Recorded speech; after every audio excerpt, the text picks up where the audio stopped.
So all of us have been hearing and did hear a lot about the Unite the Right rally. We did a lot of talking about that here beforehand. Had contemplative events, interfaith events, and we had events afterwards, after the rally as well. One of the latest was the workshop on how to hate without hating, how to address hate without hating. Pardon me. Not meant, erase it. And you know, I think that the events that happened in August were dramatic, and for some of us, I think traumatic.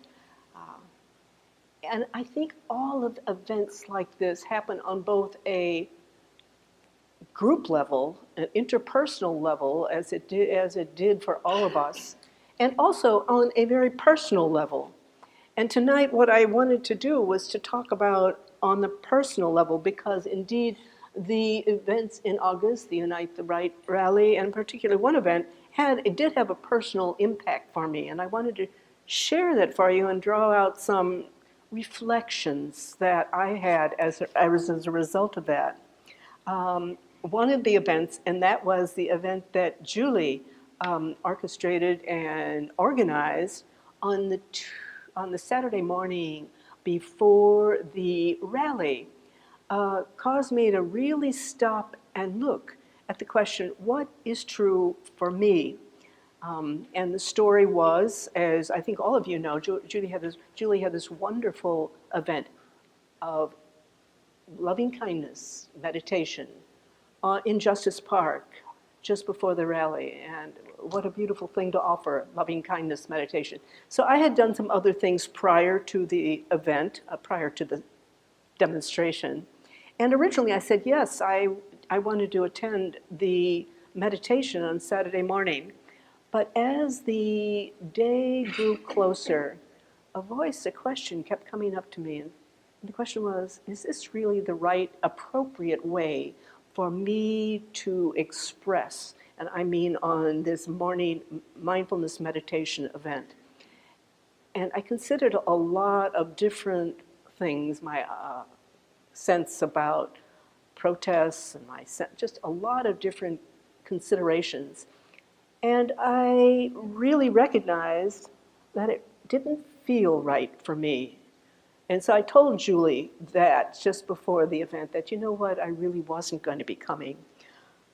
But here's the point that I want to get to. That's background. The point that I want to get to was that a day or two after I told Julie that I wasn't be coming, this little voice in my head said, you should have gone. Why didn't you go? And this is what I wanted to talk about and start with the negativity bias of the brain. I think all of you have been hearing, you do know, but I'll say again, that scientists have been discovering that our mind, our brain, has a negativity bias. It sees threat, right? It sees threat everywhere. It tells us what is wrong. And this was important for our survival as a species. It remains important.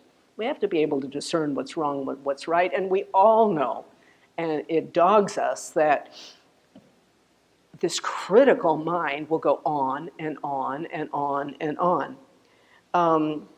So once we start getting caught up in the critical mind, it becomes really difficult, if not impossible, to judge something accurately, to understand what's really true accurately. We're so much involved in judgment.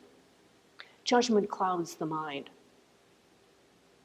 Judgment clouds the mind, and we can't see what's really true. And the mind's favorite topic, the critical mind's favorite topic, is you. Right? That's it. You, me, that's it. It just wants to tell you that you're under threat. And under the guise, of protecting you, it's going to criticize you too. You did that one wrong, and so you're opening up yourself to more whatever problems. And on it goes. I don't think I need to say too much about it, because I think every one of us are an expert on that topic. An expert on that topic. So here's where our practice comes in. And we talk about this all the time, the practice of mindfulness and the practice of compassion. We need to realize that the critical mind isn't personal. And we get all wound up, take it personally, and we start acting on that basis. It's not. It's just what the mind does. It's going to adapt to whatever the circumstances are and criticize you. Don't buy in. Can we remember that? No, we don't. We forget it time and again. So it helps for me to say, oh, this isn't personal. When your mind goes into its critical spin, don't buy in. Pull out and remember that. Thoughts are not facts. Isn't that a potent thought? Thoughts aren't facts. Remembering that. So that leads to two major reflections that I want to share tonight. And one of them, it starts with the fact that I forgot that thoughts aren't facts. And I started buying in for a day or two after my critical mind got going, and my mind started criticizing me.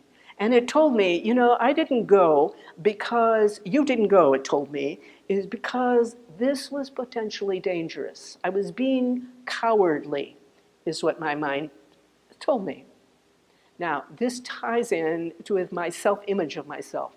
Because I have always been really active, I've been athletic, am athletic, and I've put myself throughout my life in places where, it might have been considered dangerous at some times, and all has come out all right. And here it was on this beautiful event, and I said no. So my mind had a field day with that saying no. So the practice, mindfulness and compassion. And that requires some reflection, right? Stopping to notice, oh, this is the critical mind. Is it true? Is what I'm thinking really compassionate? And is it really true? That's what I noticed. Maybe it was a couple of days afterwards, because you see these critical thoughts went on in the background. I was plowing through my day, and it was in the background, and I wasn't really listening too much, but I was feeling not so great about all these thoughts that were coming in on me. So that brings me the importance of us being compassionate and compassionate to ourselves. Now, when we really look at something and notice, is it true? Why did I really do that? It is very important to put ourselves back into the place when the event actually happened. And in this case, when I told Julie, no, I couldn't come, as opposed to all of this criticism that my mind was building up on top of it. It prevented me from seeing what was real. Now, sometimes what is true or what is real really is a problem. Maybe you didn't act according to your highest ideals. Does that happen to us often? Enough? Going back to the moment of and looking clearly at why you did what you did. And as I said, maybe you'll see you didn't act according to your highest ideals. There's a story that Rodney Smith tells. Rodney is a Vipassana teacher and a whole lot more than that. And he tells a story about when he was a young social worker. He was working with middle school kids.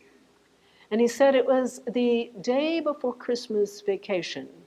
And a boy came to him, 10 or 11 years old, came to him very upset, he said, about a disagreement that he was having with his sister.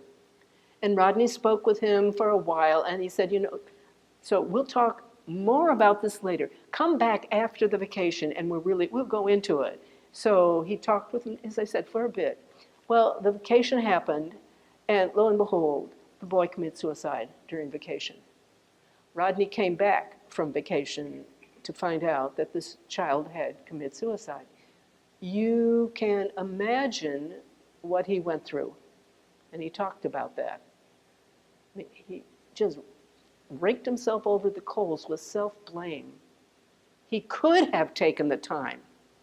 And he said, he was there to help these kids, Now, he said now there were other times he helped many kids, and he was with many kids, and there are other times he told a child, no, well, let's talk about this later, and nothing really happened as a result. This time, it did.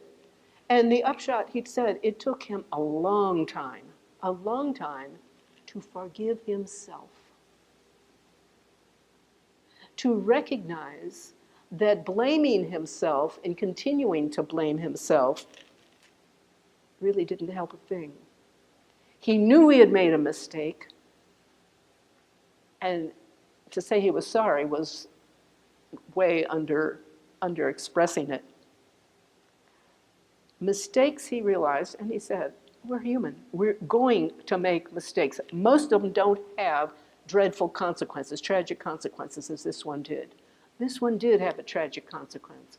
But there is a difference between carrying guilt and taking responsibility.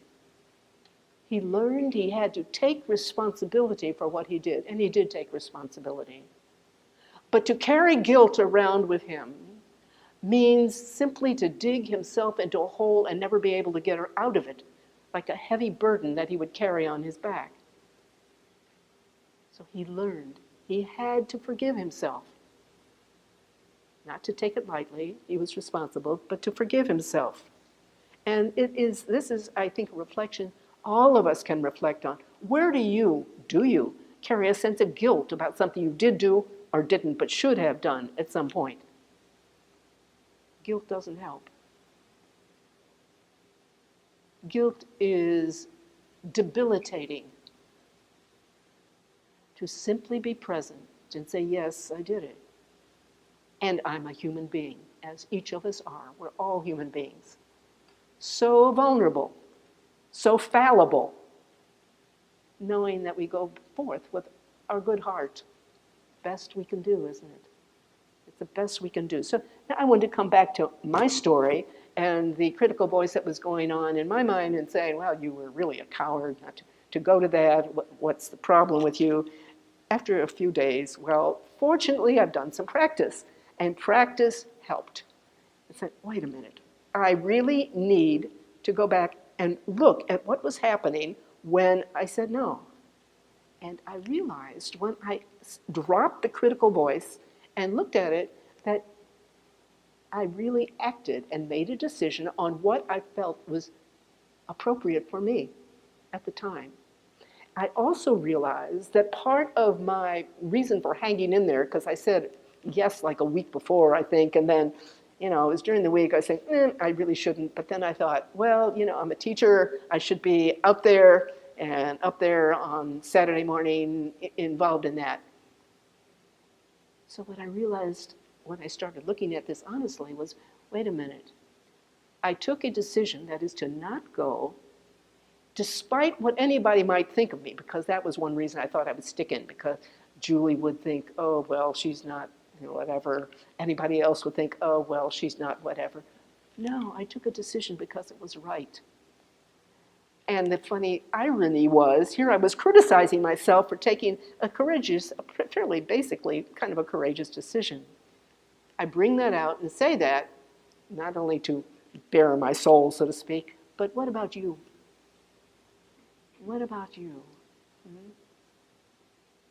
So this is always, it's what about us? What about me? For each question, this is what it is about. So, do you ask yourself what's true for you when you're faced with choices? Or are there times when you simply go ahead and do something because lots of other people around you are doing it? Oh, well, I'll just go ahead and do it anyway.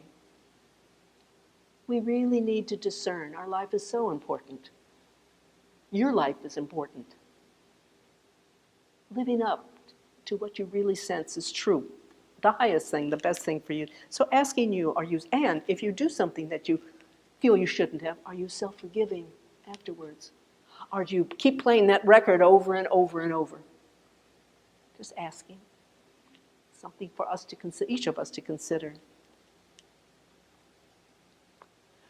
So there's a second factor involved in all of this that I will mention to you. a second personal outcome from this, and I will say the August rally, and particularly this one event, had a tangential but not the only role in it. After the rally, my critical voice, which was in high gear anyway, got into the mode saying, well, let's face it, you're just old. You're over the hill, or you're going over the hill. Anyway, this is what's happening, and you just didn't want to face all of that. And let me just say, first of all, this critical voice kind of bought into this energy in our culture. Old people are over the hill. They're sitting there playing bingo. And frankly, I didn't see bingo as being part of my life, or my lifestyle, at least not now. And I was really averse to this idea that I'm old. Not only averse, but it was kind of scary to be old. It was really, I could feel it in my body. There was tightness in my chest and in my solar plexus. So let me say, first of all, there's nothing wrong with being old. And it doesn't have to be about bingo, right? It's a choice. It's a choice that we have. And I'd also like to point out that as a culture, we call people who are elderly seniors. In some traditional cultures, they're called elders. You hear the difference? I think that we in our society need to be able to shift and recognize that older people are elders. That is the repository of some wisdom. Now, it's not true about all older people, but a lot of us, give ourselves some credit. It is true. And then coming up with all of that, when I started looking at this clearly, I saw, what? The voice is right, I am old. And I will tell you, I'm 76. That's old by anybody's definition. Well, maybe not by your definition, but by most anybody else's definition. Okay, by most anybody else's definition. And gerontologists, categorize, as our scientists do and everything. Old age starts these days, we're told, between 65 to 74 is called young old age. And then 75 to 84 is old age. I mean old age. And 85 and older are the oldest. That's how it. Yeah. So at any rate, what I came to realize through all this kind of siege of things was, yes, I am old. But I came to realize something else. First of all, because I don't feel particularly old. I feel pretty young in many ways. But what I came to realize is that being old isn't a problem. It's the mindset about being old that's the problem. If we are practicing, as every one of us is, regardless of what our age is, then it means that every moment we are called on to live fully where we are in our life. And it doesn't matter how old or how young. That's what it's all about. I came out of all of this kind of introspection on this topic with really excitement about what it means to be old age by the gerontologist. This is exciting. Every moment is an adventure, can be an adventure in life, regardless of your age. So I'm not going to talk anymore about EAP. Do we quit at 8? 8:30, thank you. I was going to say. So our time is new, and I'm alarmed that it's over with. I want to talk about something more common to us all, and that is transitions. We all face transitions in life all of the time. As Buddha said, impermanence, it's a mark of existence. And we say, yeah, I know that. And, we point to the obvious things of summer, fall, winter, spring, and whatever else, the gray hairs. But when we really start looking at this impermanence, there's a lot of ways of looking at it. And I just want to talk about one tonight. Recognize that human life is a series of transitions. And I don't think we can obviously see, an infant's got its agenda, right? It's got to learn how to walk and to talk and to stop wetting its diaper or soiling its diapers.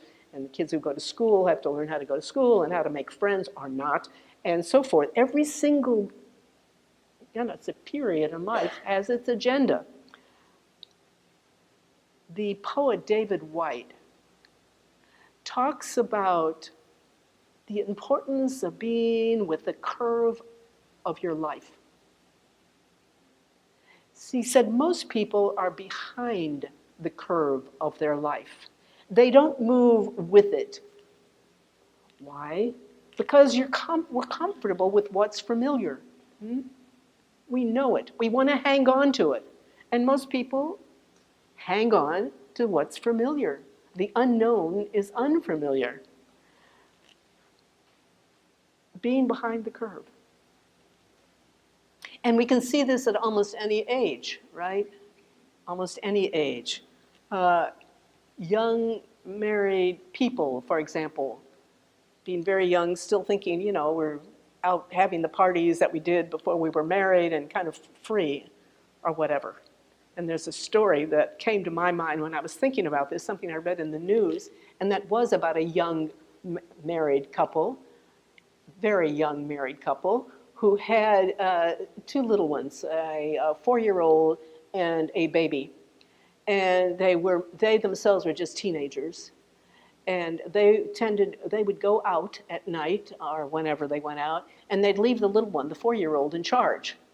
And one night they did that. They went out, they left the 4-year-old in charge, and he turned on the stove, and both children died in the fire. The parents were later imprisoned for their neglect. Talk about tragedy. Talk about being behind the curve of their life. They were immature to begin with. They didn't go with the responsibilities of their age, of their place in life. And I think we can all think of so many examples of people who aren't. And I don't mean to be just sexist about it, but when men, and I hope there's nobody in this room who does that, if they're balding and put their hair over the bald spot. No. Joe just did. Yeah, no. Peace. We can think of many examples. So again, thinking of this, I thought of an example. Some of you may know of, I remember Joan Baez's song. You remember that one, Jesse Come Home? Yeah, some of us older, our elders amongst us, remember Jesse Come Home. In this, Joan Baez sang, as only Joan Baez can, to Jesse, asking him to come home and telling him that she was leaving the light on the stairway on at night, and moreover that talked about her bedspread, the blues and the greens have been recently cleaned, and she wanted him to come home to see it. And by the end of the song, you really, really wanted Jesse to go home. I mean, you could just feel it tangibly, and you had this great doubt. You think he really never probably did go home. So, I would say being with the curve of your life. I would say Joan's song, Joan Baez's song. This woman wasn't with the curve, the one she was singing about, wasn't with the curve of her life. Now, I'm not saying she should have forgotten Jesse, but I think she should have gotten rid of the bedspread. And I think she should have gone out and just lived her life and enjoyed it. And yes, hold Jesse dear, but leaving the light on and so forth was too much. So then the question is recognizing for each of us, when is it time for you, for me, for each of us to move on, to be in harmony with our life, with your life, to be in sync with your life, to be with the curve of your life. There is a beautiful interview on being, Krista Tippett, talking to Mary Catherine Bateson. She is the daughter of Margaret Mead, who was the 20th century pioneer anthropologist, and Gregory Bateson. So this is a really powerful interview. She talks about, and she's a writer, a woman of wisdom, and she talks about the importance of making your life an improvisation. Your life is an improvisation, she said. You create it as you go along. You create it as you go along. You're always composing your life. This is what it should be, always composing your life, being an artist in your own life, as she said. And then she talked about the harvest of produce that occurs when we live like that. And then she used a wonderful phrase, wisdom on the hoof. Isn't that great? Wisdom on the hoof. That's what happens. And I think thinking about us in spiritual practice, that's what we're doing. It's wisdom on the hoof. Wisdom on the hoof. I came across a statement recently by a man who is a trapeze artist. And he commented that when you're on that trapeze and you're swinging to and fro, when that trapeze reaches the highest point, he called that the dead spot. He said that flicker of a second is just the second when you've got a choice. Do you catapult off into the unknown before you grab whatever is there, the other bar or the whatever is there to grab? Or do you swing back? Do you swing and keep swinging back? Or do you catapult? Do you go for it? And I think maybe dead spot may not be the best, but that's, I mean, he knew it from experience, but maybe we'll call it a possibility point, a choice point. It's the choice point. And I think that for all of us, we can look at, do we have choice points? These are major points. To go out, to improvise, to create. Is it in front of you? And if it is in front of you, what are you doing about it? Those people who swing back because it's known and familiar, you know, you can swing, spend the rest of our lives swinging. The rest of our life swinging. Or else we can catapult. That doesn't mean always great success or we're going to catch the bar, by the way. We could miss the bar. So it has to be an unconditional catapult. Unconditional. But we're going for it. Going for it in this life. So what holds us back from catapulting, from going where we see our life is holding out for us to go? And I think, first of all, it's fear. All the tangles that are inside, within, that haven't yet been addressed enough. Believe me, I don't think there's ever perfection. I may be wrong. Maybe there's some of you here who worked with people or worked with yourself enough to feel like, you know, we really got this one aced. I don't know that. But I do know that you can work enough with it that you're willing to take the leap. You're willing to take the leap and go for it. And what enables us to take the leap? I think, as I said, the work, the inner work we do, the practice we do, I think courage is also involved. The Buddha talked about courageous energy. You need courageous energy to go ahead and let go of that bar, let go of that trapeze. And I also think the idea of the sacredness of life, really experiencing, knowing, having a real heart feeling for this, my life is sacred. I'm going to go for it. I'm going to go for it. So I want to kind of close this with a poem. Well, coming to the close with a poem. It's by Antonio Machado, 19th and 20th century Spanish poet. It's called The Wind One Brilliant Day. The wind, one brilliant day, called to my soul with an odor of jasmine. In return for the odor of my jasmine, I'd like all the odor of your roses. I have no roses. All the flowers in my garden are dead. Well then, I'll take the withered petals and the yellow leaves and the waters of the fountain. The wind left, and I wept. And I said to myself, what have you done with the garden that was entrusted to you? The wind left, and I wept. And I said to myself, what have you done with the garden that was entrusted to you? This is grim. And I'm not suggesting any of you here have no garden. That's not the suggestion.